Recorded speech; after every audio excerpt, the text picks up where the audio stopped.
Good evening. Thanks for joining me. In this presentation, I'll walk through my enumeration and vulnerability analysis steps for the Chioptrix virtual machine. I'll show the commands I ran, the Nmap scan, and I performed, and explain how the flaw hypothesis methodology helps predict the system's weakness, even though my Chioptrix didn't fully reveal itself on my first scan. The process demonstrates the methodology we use in penetration testing. The first step is always to identify our own IP address, so we know what the subnet we are working on, working in.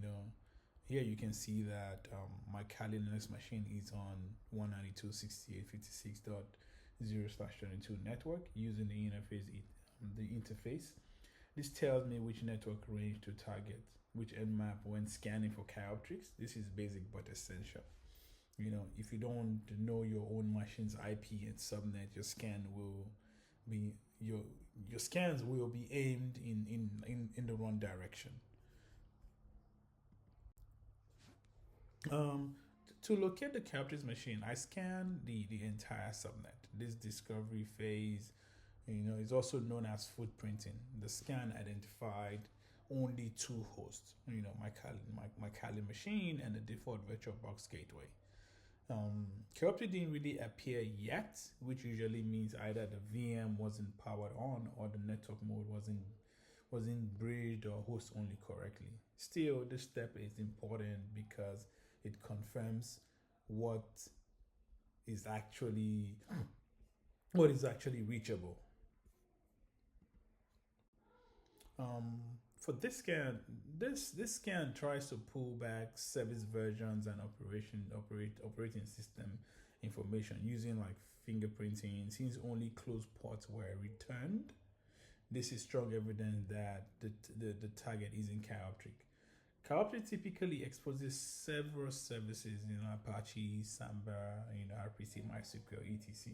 So getting zero open ports suggests that I was scanning the wrong machine, but showing the attempt is part of the process. It's in itself. I double checked my network routing and interfaces assignment using IPA. This is a good practice because Nmap results would vary depending on which interface you're routing through. Everything matched my earlier IP config output, confirming that the scans were running through the correct NIC. This step kind of gave me confidence that my scan failures weren't caused by a misconfigured interface. Excuse me. I ran a basic version detection scan, against the same IP. Again, zero open ports.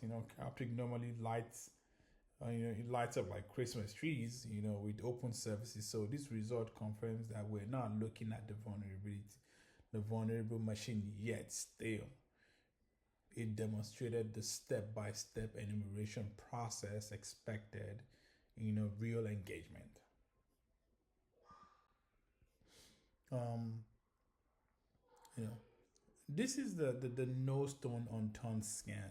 A full port sweep, check every single port, including uncommon ones. Uncommon ones, attackers love to use this particular scan. Even with aggressive mode enabled, nothing came back open. This tells me the host is hardened or simply not running the expected services again. This confirms that Chioptrix wasn't on this particular address.